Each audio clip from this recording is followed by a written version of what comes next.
Fala pessoal, esse é o canal Pirei na Matemática, eu sou o professor João e nesse vídeo estarei resolvendo as 5 questões que caíram no concurso público da cidade de Guarapuava, aqui no Paraná, certo? Esse concurso foi aplicado aí no dia 17 de março de 2024 pela banca da Fundação Fafipa, certo? Essas questões são para cargos de nível superior e essa prova aí eu recebi de um candidato, né, que fez o concurso para o cargo de médico.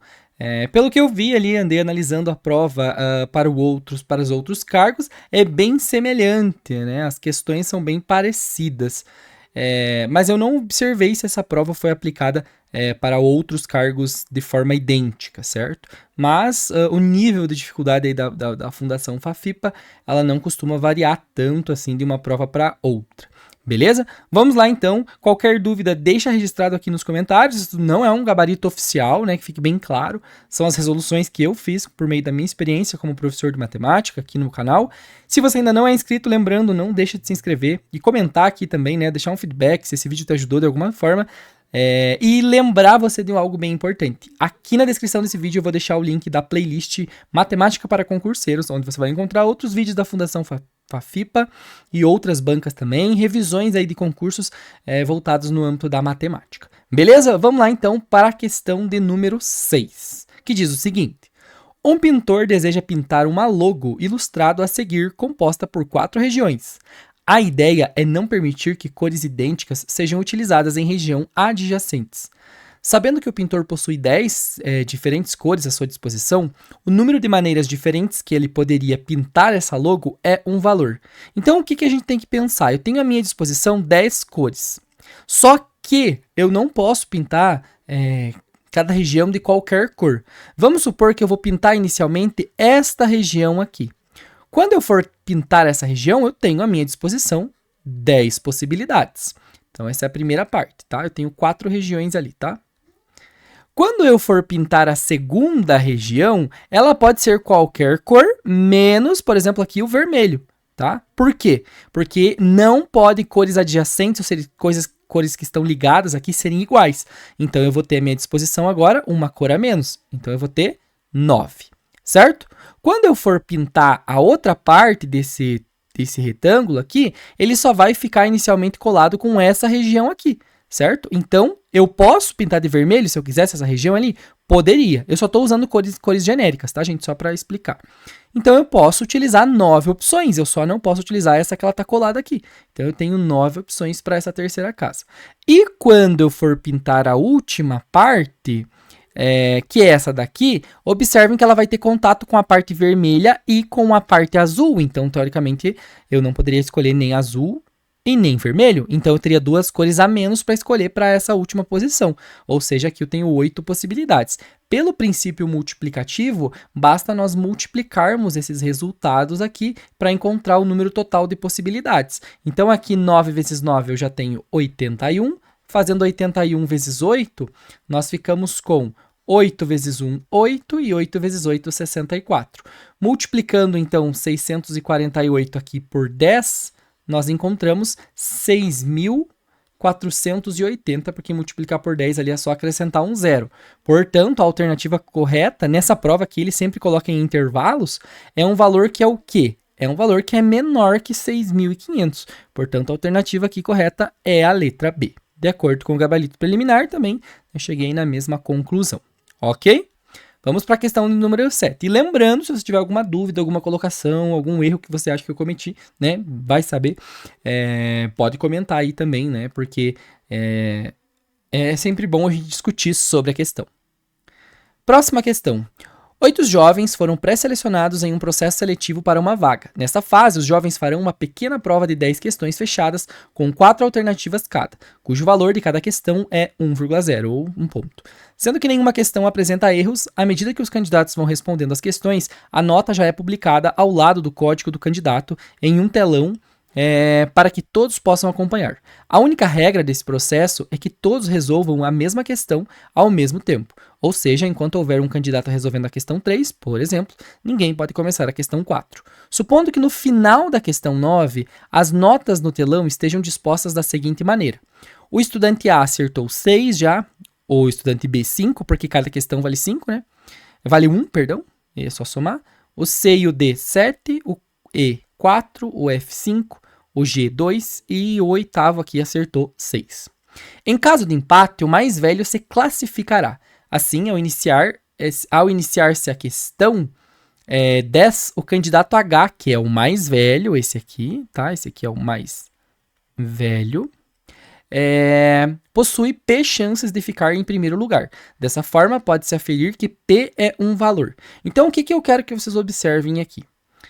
Eu vou fazer até aqui do ladinho, ó. O estudante A, até a 9ª questão, ele acertou 6. Então, ele acertou 6 de 9. O estudante B, não precisaria reescrever, mas eu vou reescrever que acho que é melhor para minha explicação. Ele acertou 5 das 9. O estudante C, ele acertou 7 de 9 e o estudante D também. O estudante E, ele acertou 4 de 9. O estudante F acertou até o momento 5 de 9. O estudante G acertou 2 de 9, foi bem mal aqui. E o estudante H, que é o que nós estamos nos referindo na nossa possibilidade ali, ele acertou 6 de 9.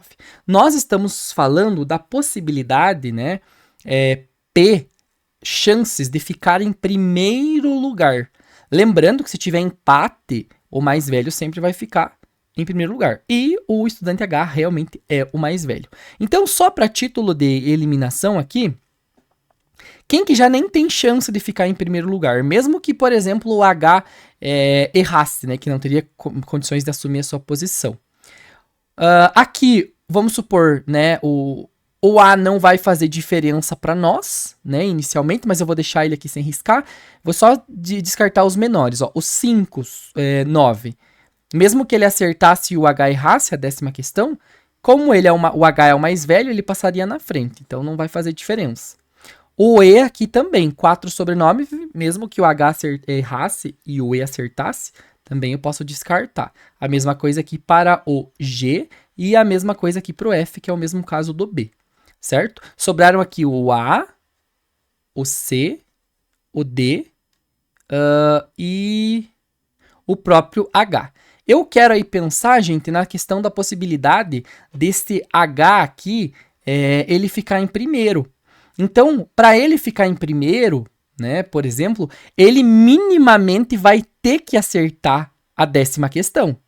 Porque se ele não acertar a 10ª questão, gente, o estudante C ou o D já vão ficar em primeiro. Mesmo que o C e o D errem também, porque eles já têm um valor a mais. Então, minimamente, ele precisa acertar 7 de 10.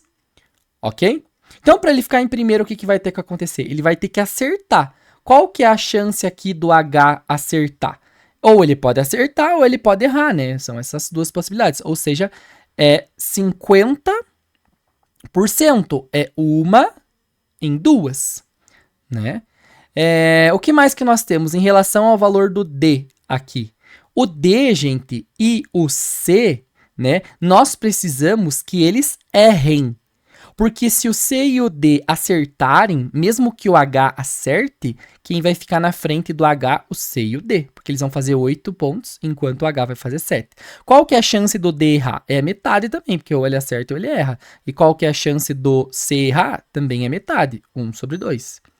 E o A aqui não vai fazer diferença. Porque se o A errar, o A errar e o H acertar, o H vai ficar na frente por nota. Se o A errar e o H também errar, eles vão ficar empatados, mas eles desempatam e o H fica na frente porque é mais velho. Então aqui o A para nós não vai fazer diferença, né? Nesta situação aqui. Portanto, gente, o que nós temos que observar? Eu já estou considerando obrigatoriamente que o H tem que acertar, tá? Por isso que eu descartei aqui a possibilidade do A. Então, basta nós multiplicarmos aqui essas chances, né? É a mesma coisa que meio elevado ao cubo, né? Isso daqui vai dar 1 vezes 1 vezes 1, 1. E 2 vezes 2 vezes 2 eu tenho 8, certo? Se a gente dividir 1 por 8, a gente vai encontrar 0,125. Mas quanto que é isso em porcentagem, né? O 0,125, gente, é a mesma coisa que 125 sobre 1000. ok? Que isso daqui, se eu dividir por 10 em cima e embaixo, é a mesma coisa que 12,5 sobre 100. E 12,5 sobre 100 é 12,5%.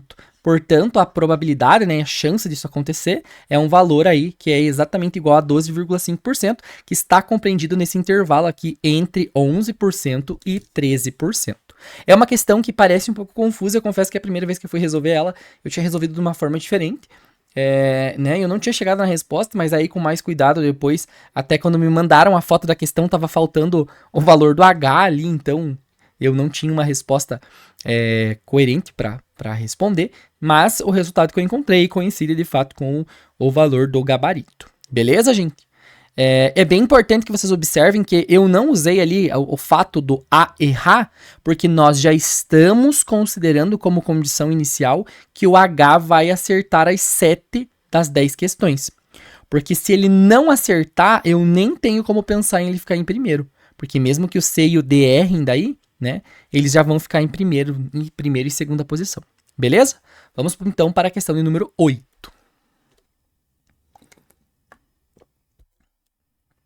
A questão número 8, galera, eu resolvi ela, né? Porém, eu não cheguei no resultado que está no gabarito. Eu já vou mostrar para vocês o porquê. Já reitero e novamente que eu estou fazendo um vídeo de forma independente, né? Não tem relação nenhuma com a Fundação Fafipa, e nem com o município de Guarapuava. Estou fazendo independente pelo meu canal mesmo. Então, se tiver alguma coisa que eu não observei nessa questão, né? Mas eu passei com outro colega meu, que é professor de matemática também, ele não observou, nós não chegamos na resposta do gabarito, tá? Então eu vou mostrar para vocês em qual solução que a gente chegou. Então a questão diz o seguinte: o número de bactérias em milhares em um determinado experimento em laboratório é dado mediante a função. Lembrando que milhares é da segunda classe, não é da classe dos milhões, tá? N de t igual a t, que multiplica log de 2t elevado a 3, sendo que t é o tempo medido em minutos, tá? Então esse t aqui é o nosso tempo em minutos, é a nossa variável. E temos uma função logarítmica.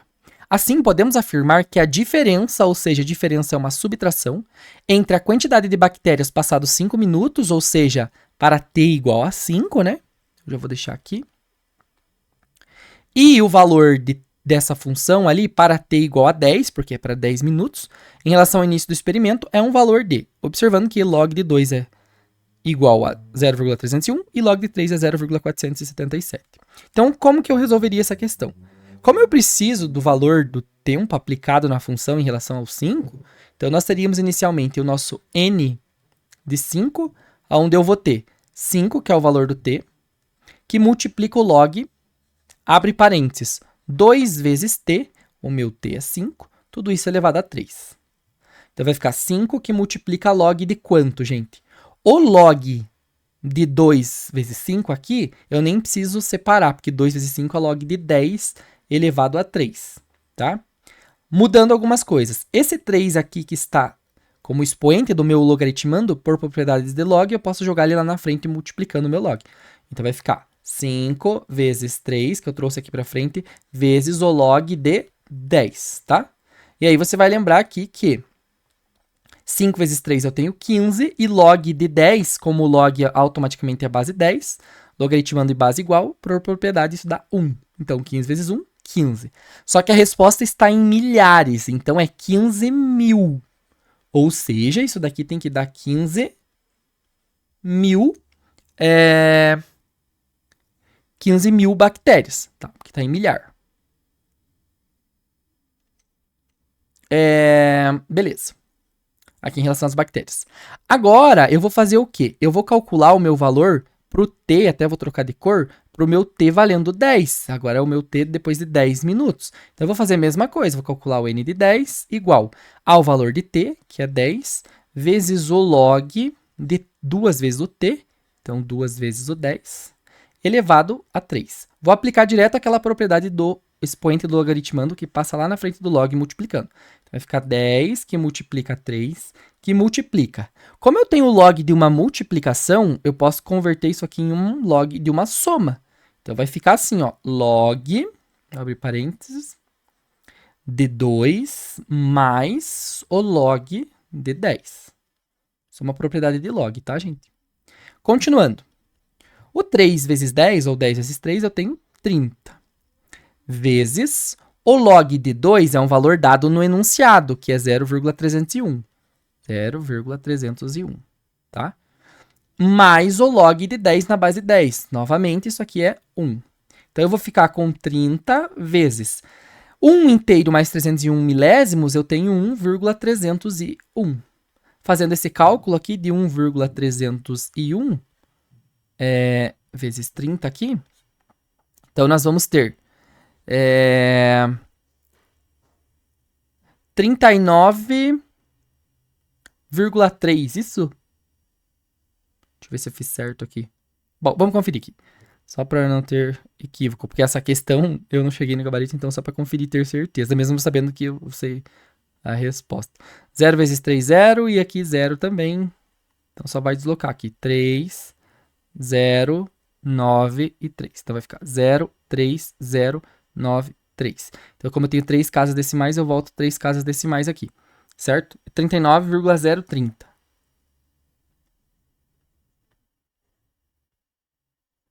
Isso. Quando a gente observa esse cálculo aqui, pessoal, nós queremos a diferença, né? E o que vai ser essa diferença, então? Isso aqui também está em milhares, tá? Milhares. Ou seja, eu tenho que fazer isso aqui vezes 1000. Então, se eu fizer vezes 1000, vai ficar 39.030, certo? Isso aqui também é o número de bactérias. Tá aqui esse valor e esse valor. Se eu fizer a diferença nesses dois intervalos, vai ficar 39.030 menos 15.000. E aí eu vou encontrar o que nessa diferença? 39 ali 39.000 ali menos 15, eu vou ficar então lá pro 30 dá 15 mais 9, 24. Então eu vou ficar com 24.030. Então essa aqui é a diferença que eu encontrei. Tá? Ou seria 24,030 milhares, né? E ali no gabarito tá aquele valor entre 5.900 e 6.200. Então, se você fez de alguma forma, e talvez eu tenha cometido um erro que eu não percebi, mas eu confesso que eu não encontrei, vocês comentem aí, tá? Mas essa foi a forma que eu resolvi, e até troquei ideia com um colega meu, professor, e ele chegou na mesma resposta, certo? Então, conto aí com a colaboração de quem chegou numa resposta diferente. Ao meu ponto de vista, né, dentro do que eu resolvi, só se eu não percebi, seria uma questão para ser anulada, tá? Mas se tem alguma coisa que eu de repente tenha feito e não percebi, como eu falei, deixem nos comentários, tá? Vamos para a penúltima questão, uma questão de geometria. José adquiriu parte de um terreno para construir um curral no formato hexagonal regular, cujos lados medirão 4 metros cada. Sabe-se que ele irá gramar todo o interior do curral e que as gramas são adquiridas em quadradinhos com lados medindo centímetros de raiz quarta de 3. Cada quadradinho de grama custa 10 centavos, assim pode-se afirmar que José gastará para gramar todo o curral um valor de... Então a primeira coisa que eu preciso é da área do hexágono, tá? Eu preciso dessa área desse hexágono que tem essa cara aqui, ó.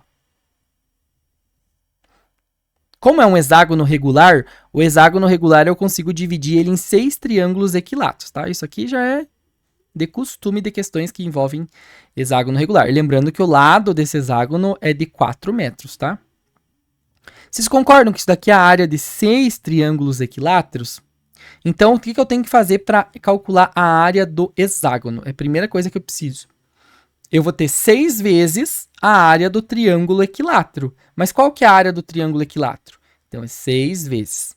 É o lado do triângulo ao quadrado vezes a raiz de 3 dividido por 4. Essa aqui é a área do triângulo, mas eu estou multiplicando por 6, porque o hexágono regular corresponde a 6 triângulos equiláteros da mesma medida do lado do hexágono. Certo? Vamos simplificar um pouquinho mais isso aqui, então. O nosso lado, esse L, é 4, então eu vou ficar com 6 que multiplica. 4 elevado ao quadrado, raiz de 3, tudo isso sobre 4, ok. Então, a área do meu hexágono é...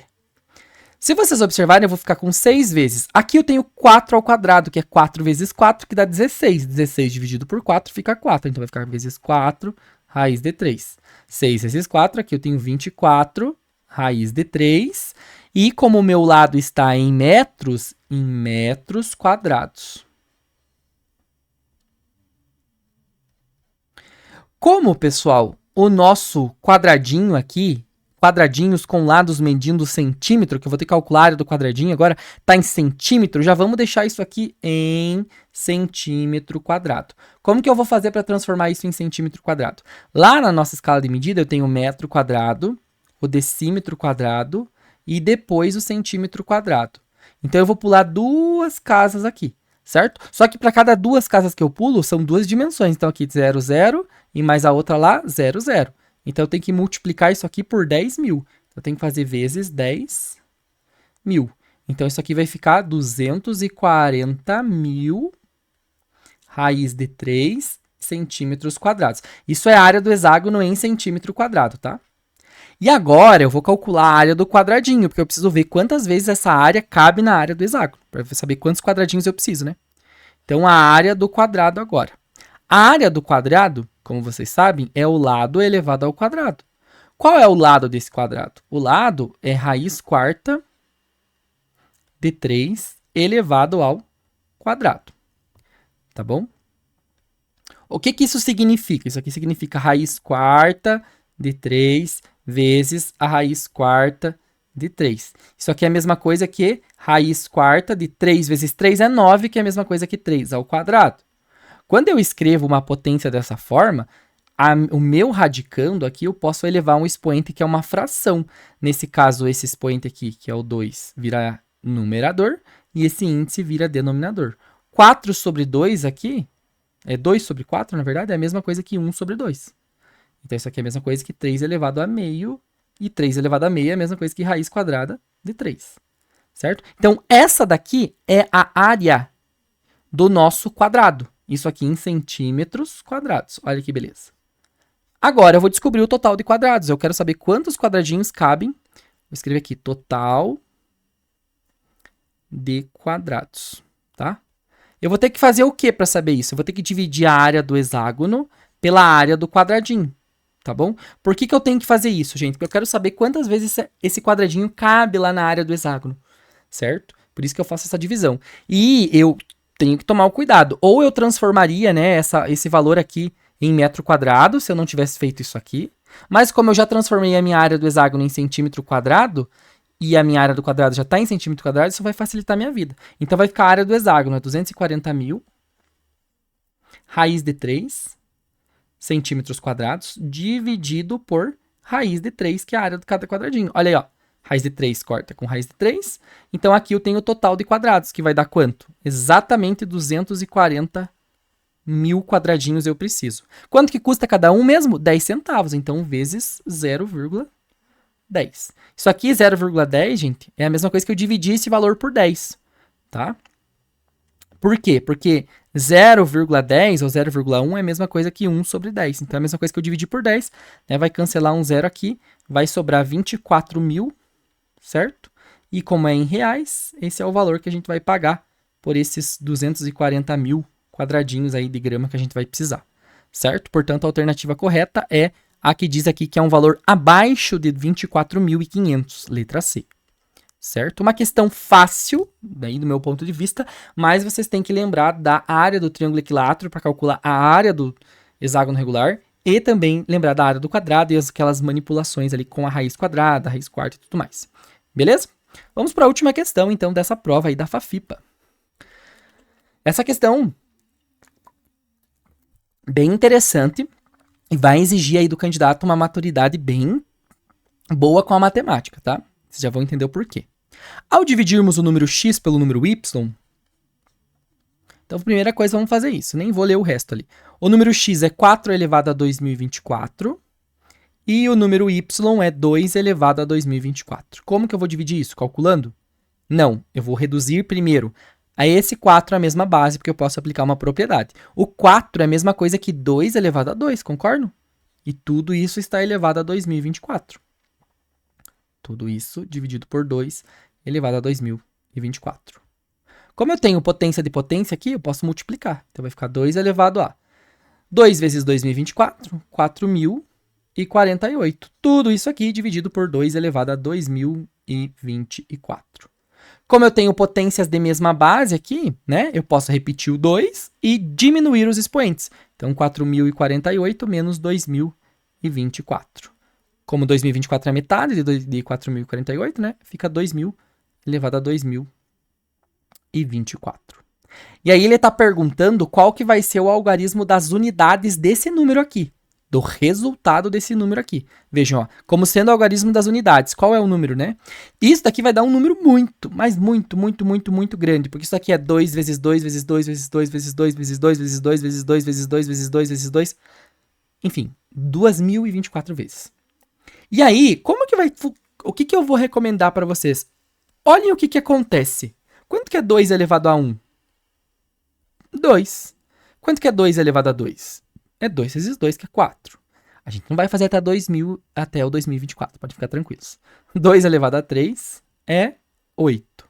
2 elevado a 4 é 16. Vou fazer aqui do ladinho. 2 elevado a quinta é 32. 2 elevado a sexta é 64. 2 elevado a sétima é 128. 2 elevado a oitava é 250. Opa, cliquei ele sem querer. Deixa eu voltar aqui para a questão. 256. Aí eu tenho 2 vezes 9, que vai dar 512. Aí 2 vezes 10, 2 elevado a 10, perdão, que é 1024. 2 elevado a 11, eu vou fazer mais isso aqui, que é 2024. 2 elevado a 12. Aqui é 48, perdão, eu errei ali.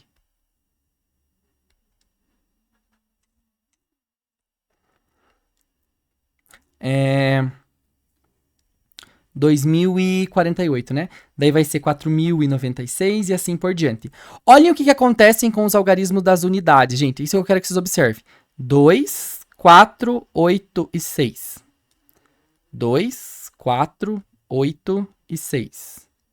2, 4, 8 e 6. Pergunto para vocês, então. Basta nós fazermos o quê? Eu tenho um padrão que se repete esse valor cada 4 valores, né?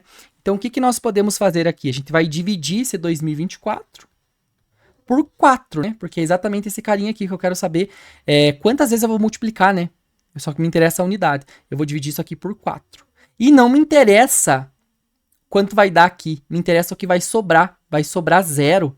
Se vai sobrar 0, gente, é porque tá nessa posição aqui, né? Se tivesse sobrado 1, voltaria para essa, né? Para a primeira. Se sobrar 2, aqui, sobrar 3, aqui. Como sobrou 0, né? Não tem como sobrar 4, que se sobrasse 4 daria para dividir mais uma. Então é porque tá na última, ou seja, o algarismo das unidades vai ser 6, porque sobra resto 0. Portanto, a alternativa correta é a letra B. Beleza, galera? Eu espero que essas resoluções tenham lhe ajudado, que você não tenha ficado assustado com as resoluções, né? Algumas questões aí e exigir bastante matemática básica de vocês, um pouquinho mais aprofundada também. Como eu falei, deixa aí suas dúvidas no comentário, qualquer dúvida, certo? Como eu falei sobre a questão de número... deixa eu voltar aqui. A questão número 8. Eu cheguei nesse resultado, não consegui identificar se eu fiz alguma coisa errada, mas eu acredito que não. Acredito que vai ser anulada. Mas se foi alguma coisa, pode deixar aí nos comentários. Né? De repente você tenha feito de uma forma diferente e conseguiu encontrar o valor. Beleza? Se eu descobrir o que aconteceu ou se a questão de fato foi anulada, porque esse concurso foi feito ontem, eu estarei deixando registrado aqui nos comentários, então não deixem de conferir. Nos comentários não, na descrição do vídeo. Beleza, galera? Bons estudos a todos vocês, não esqueçam de se inscrever no canal, acessar aqui a playlist de matemática para concurseiros